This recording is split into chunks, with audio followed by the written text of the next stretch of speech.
Well, good afternoon, everyone, and welcome to the Detroit Regional Chambers Town Hall Series. My name is Brad Williams. I am the Vice President of Government Relations at the Detroit Regional Chamber, and I am just noticing over my left-hand shoulder that my daughter left her hairbrush on my desk. That's the perils of letting your daughter use your home office for homework sometimes. So welcome, and I want to welcome our guest today, Zach Gorchow from Gongwer News Service. Gongwer News Service might not be top of mind for some of our chamber members, but they are a really valuable tool for those of us who follow Lansing day in and day out. Their subscription news service that covers the Capitol with the level of detail that is really, really important and is really going to help us unpack some of these election results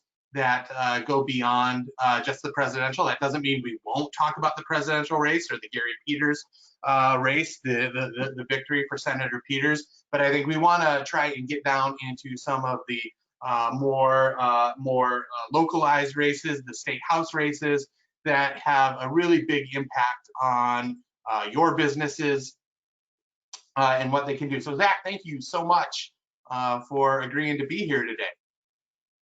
It's great to be with you, Brad.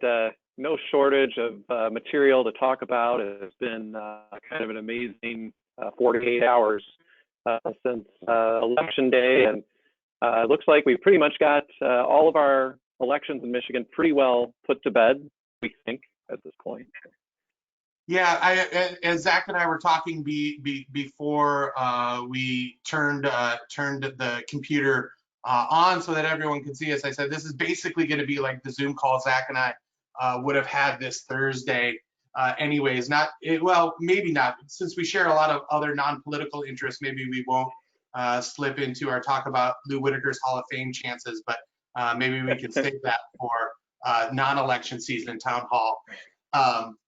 But Zach, let's start out first with the top line and what happened in Michigan overall.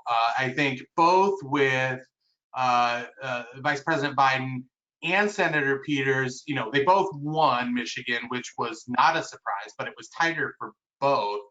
And what I saw some reporting out of MLive today, and it looks like the counties that had the highest turnout improvement over last year tended to be the counties that were the more rural counties, places like Clare County, Jackson County, in counties that you would expect to have good turnout for the president and other Republicans. How does the president keep turning out voters, low propensity voters in rural counties? Do you have any insight into how this happened again 4 years later?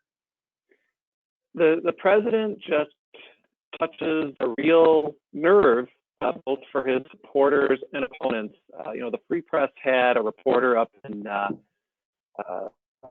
Anahuac County near Lexington on election day talking to voters. This is one of the most pro-Trump counties in the state. And there was a comment from one of those voters there. I thought it was pretty telling, supporter of the president, that Trump is the first president we can really see, touch, and feel. And like I said, it's just he really strikes the chord for his supporters.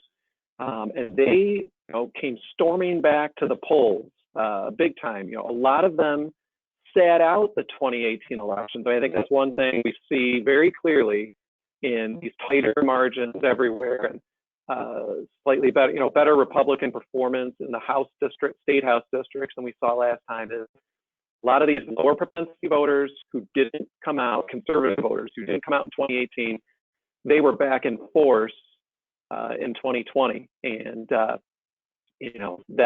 is a big factor that they, and I think in general, turnout is up, everywhere. I think there's no question that the mailing of absentee ballot applications to every voter out there, if you were a lower propensity voter, this suddenly, makes it, really couldn't be easier by having the, ability to request a ballot so simply with minimal effort. But in terms of the president's people, this is someone they just it really strikes a raw chord for them. So, like most people expected, Senator Peters got reelected. I think 538 had him at an 82% chance to get reelected in their last forecast.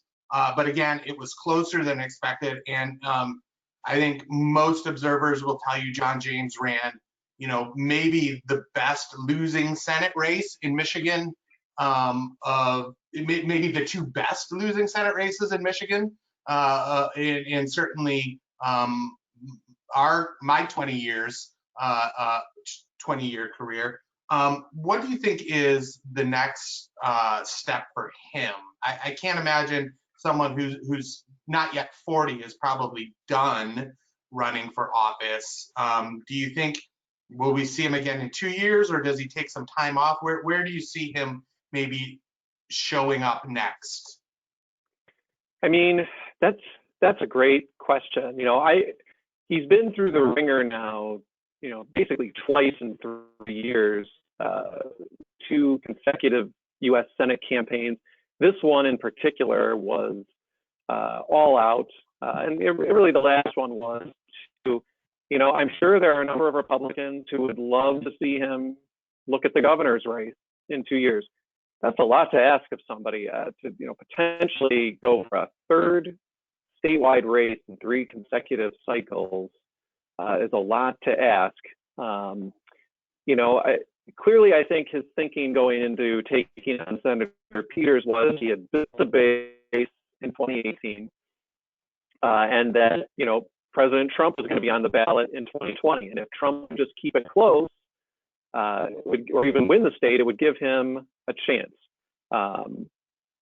So I just lost my webcam here. It would give him a chance. Trump did keep it pretty close. I think we're at slightly under 3 percentage points, something like that. That was within a range that had a lot of Democrats very nervous. But James was really only able to cut half of that margin off. He's going to lose by somewhere around 1.6 percentage points. It's just much harder in the presidential cycle to outperform the top of the ticket like he did in the governor's year. So, where does this leave him? Maybe he, taking on an incumbent governor is a really difficult task. They generally, I think I counted up, they're either 4-0 or 5-0 Michigan governors when seeking a second 4-year term. Since the start of the 4-year term in the 60s. He may want to think, maybe he takes a little time and looks at the Stabenow seat in 2024. We don't know if she's going to run again or not. It's hard to say. We're going to have a reapportionment of the U.S. House districts in 2021. A lot of people think the Oakland County districts are not going to support having whatever, I think it's something like 3 or 4 there's 4 Democrats who live in Oakland County right now representing Michigan in the U.S. House. That's not likely to be sustainable. Maybe a district emerges that works for John James. My guess is, I can't read his mind, but it probably, after 2 excruciating losses, especially this last one, something that looks really winnable would probably be more appetizing to him if he has another run at him. I don't know. He may be done. I'm not sure.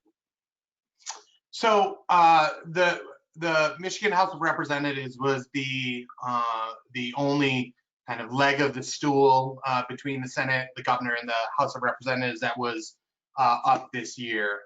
And I think I was the only person who didn't expect the Democrats to flip the House this past year, which is a turn.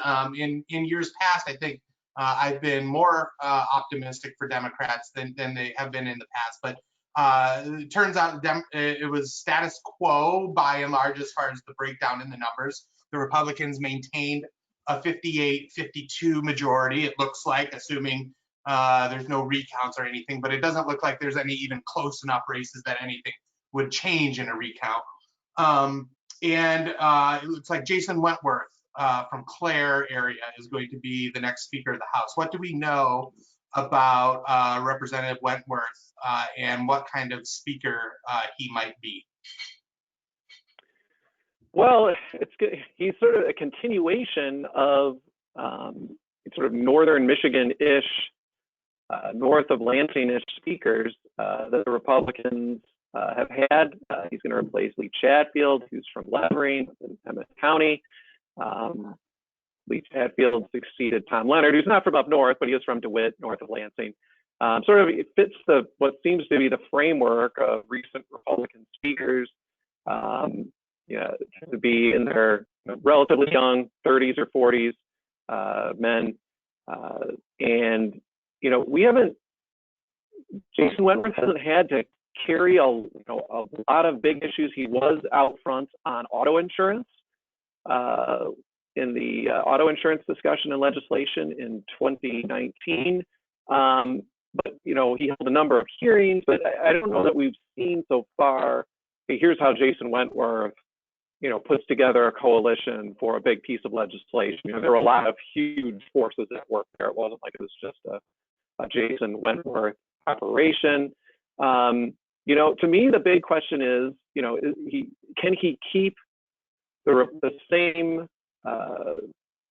coalition that Lee Chatfield had in the Republican caucus, meaning that the caucus, the Republicans in the House have been so unified for 2 years. There's been nary a note of dissent. It seems like, what the Speaker Chatfield has wanted, they have done.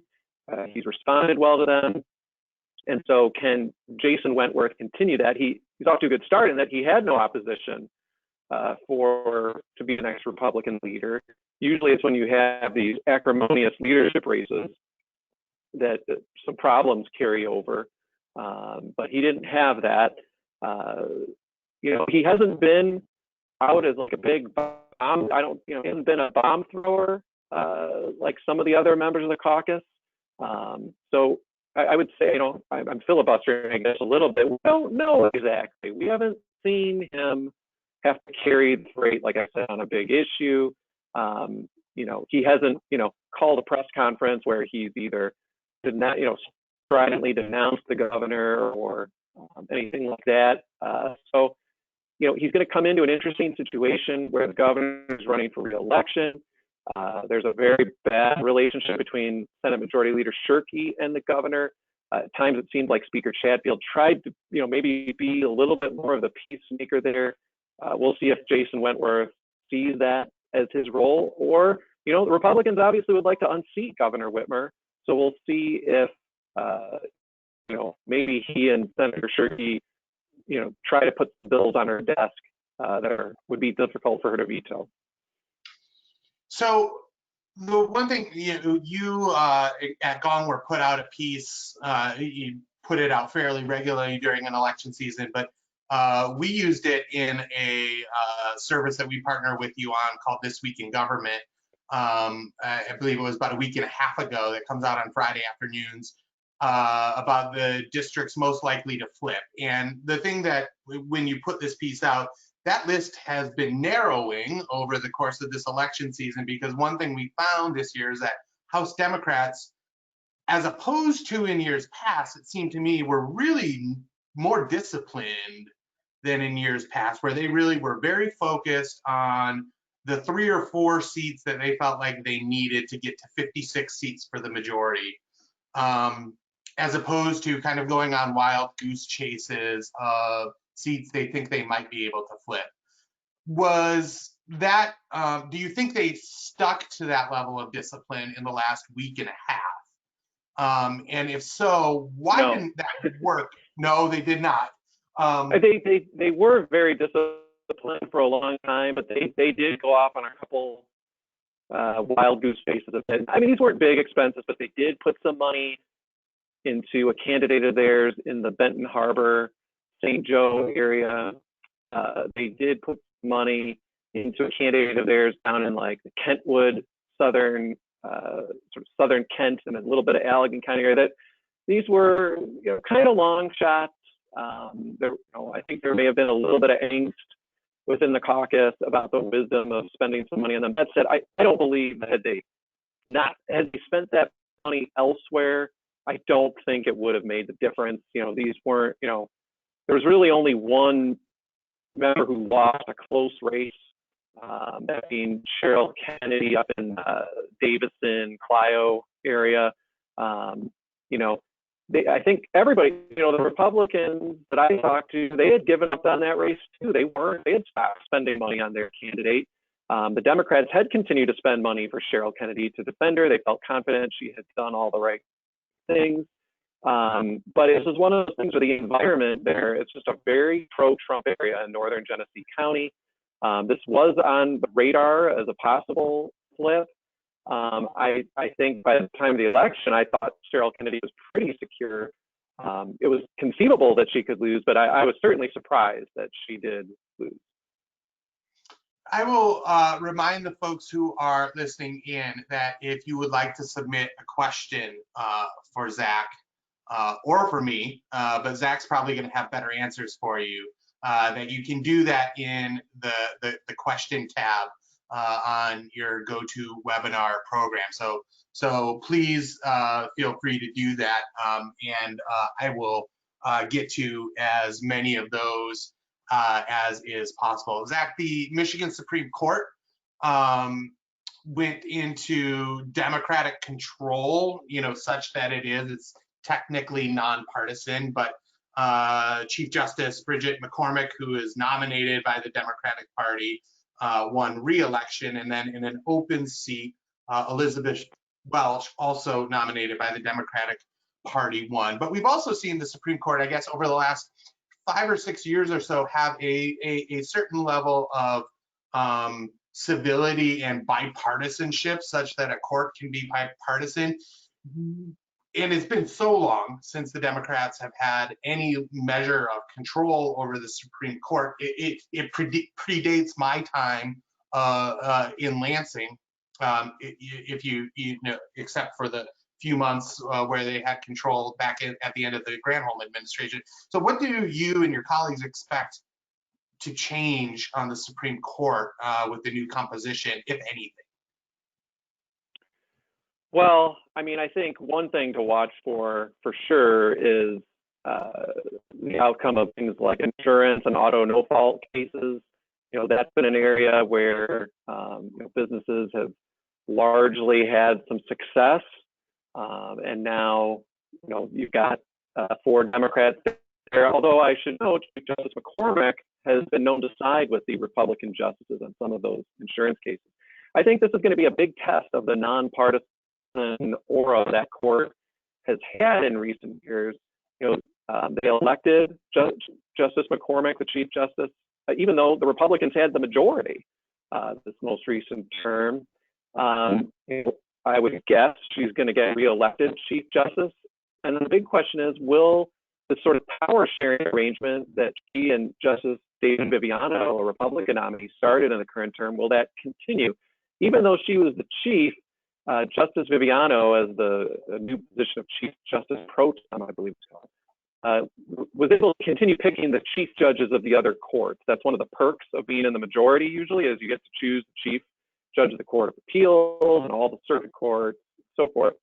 I would guess that you know, that's not going to be something the Democrats are going to want to give up. They're going to want to be able to name the chief judges of all the lower courts.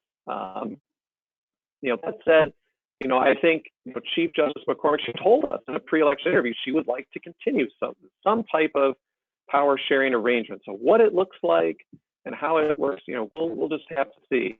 You know, I think voting rights cases, clearly, if you're a Democrat, and, you know, there were a number of cases about when absentee ballots could be sent and received and count. You know, they have to receive ATM on election day. The Supreme Court, with its Republican majority, made clear they had to be in by 8 p.m. I wouldn't be surprised to see a new case emerge and someone say, hey, Proposal 2018 somehow changes that. And there could be another run at that. But I think those kinds of voting rights cases, you know, we'll have to see. Overall, though, I think the tone should be similar. You know, I don't think anybody sees Elizabeth Welch coming onto the court as some bomb thrower. At least that's not how she's portrayed herself. You know, And we'll see what happens with the three Republicans. There's a lot of dissent between Justice Viviano and Justice Markman. There seem to be some tensions there. Justice Markman will be gone.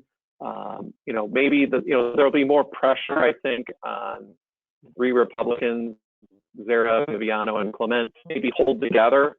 But we'll see. Justice Clement has shown she's going to, she is somewhat unpredictable in how she's going to rule. So it's going to be a very interesting term. So we have a lot of questions that I think center around really the issue that's on everyone's mind, when it's not an election week, of COVID and what the ramifications of our House elections mean for COVID and the relationship with the governor. So we have a question about what the impact will be on the potential of indoor dining bans. What impact will this have on Governor Whitmer's approach to policy issues? So I guess rather than going through these each individually, I'll ask it more generally. How do you think, the reality now that the governor has to deal with is that she's going to have a Republican legislature for all of her first term. Is that going to change her approach to how she deals with them in the COVID environment, knowing that they're probably going to pass Unlock Michigan now, right? And she's not going to have the same. She's not going to get back the same level of emergency power that she has back. So she's going to have to deal with them on COVID. So how do you think, or your colleagues think, that this is going to play out now, with the pressure of the election gone as well? I mean, I think a lot.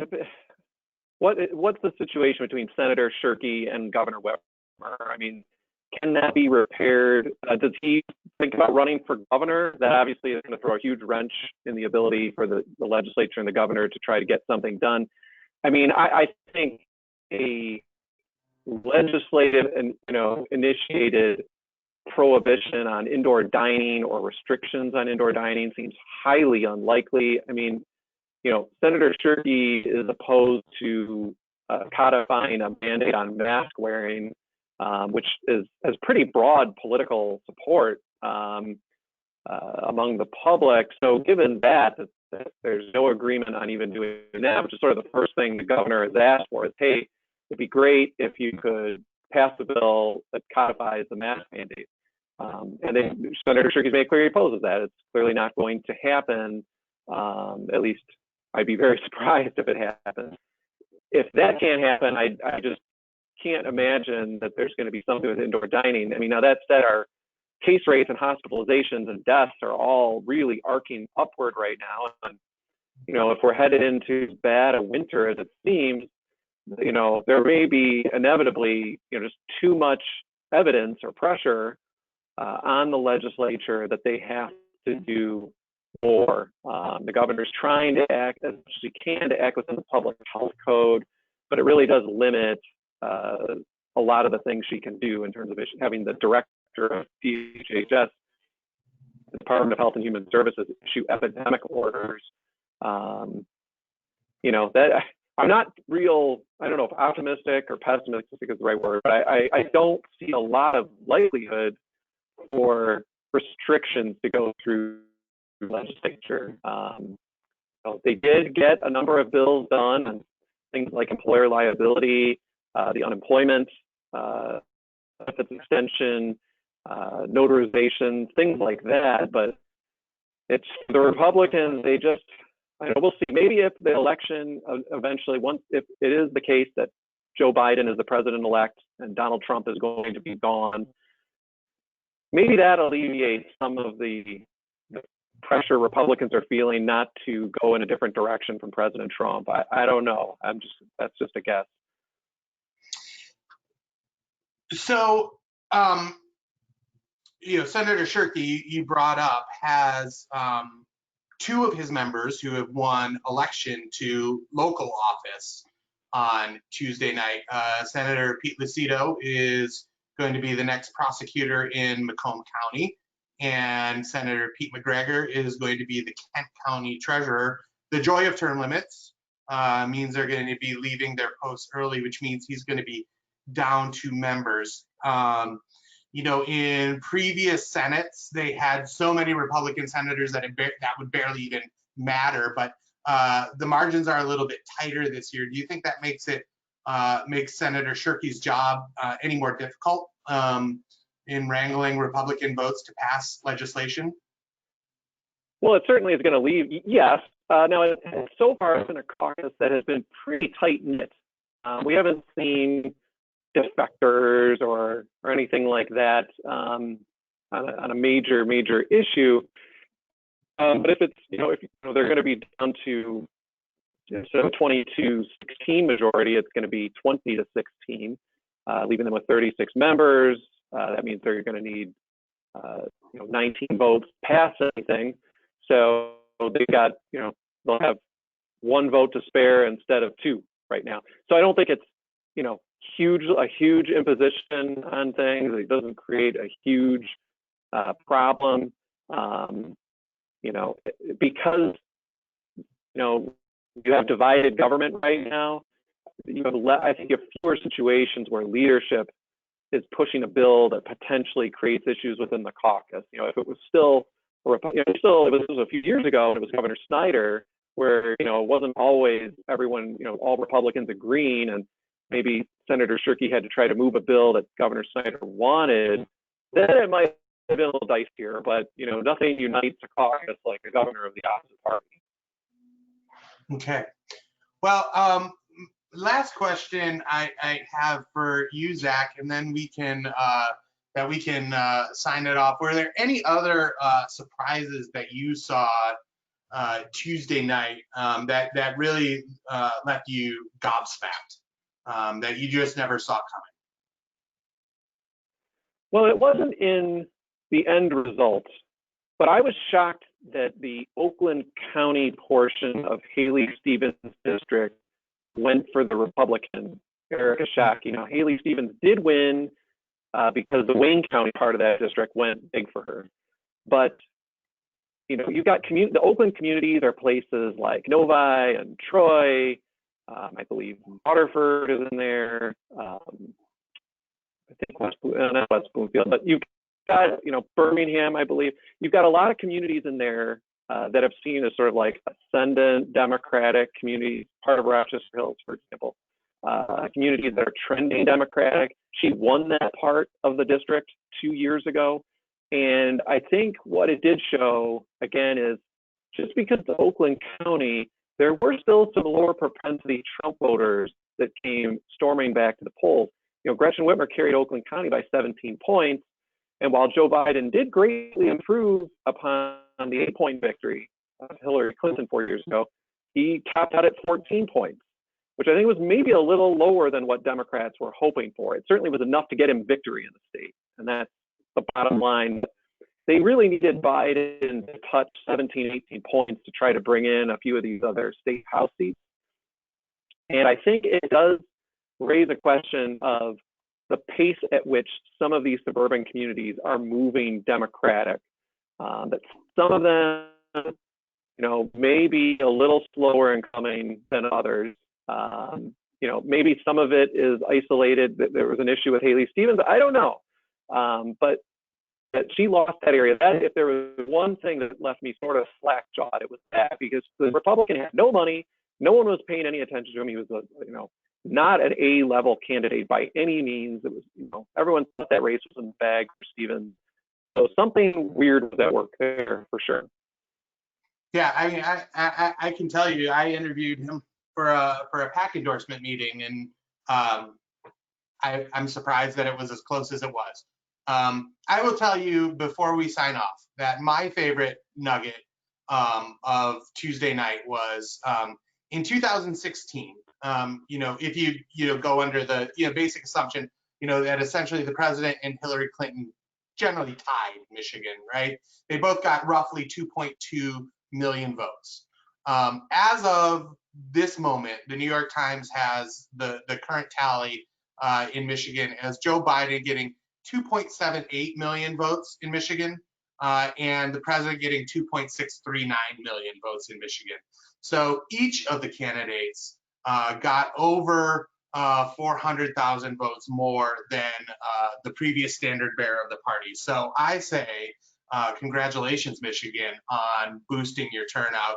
Every county in Michigan, except for Dickinson County, improved their turnout from last year. So Michigan voters, one, are the real winners on Tuesday night. The other real winners are the election workers, because if you had told anyone in February that we were going to be in the middle of a global pandemic and we'd all be voting by mail and it went as smoothly as it did, I don't think anyone would have believed you. So congratulations to Secretary Benson and all the election workers across the country for pulling off what they have. And thank you, Zach and Gongwer News Service for joining us today. Thank you for partnering with us on our This Week in Government service that for chamber members will hit your email box sometime tomorrow. I think usually late morning, early afternoon. Look for that. Share some of the good work that Zach and his colleagues at Gongwer News Service does as part of your chamber membership. And this whole town hall will be posted on the chamber website later today. So thank you, Zach. Thank you, chamber members, for listening in, and we'll look forward to talking to you again soon. Thank you, Brad.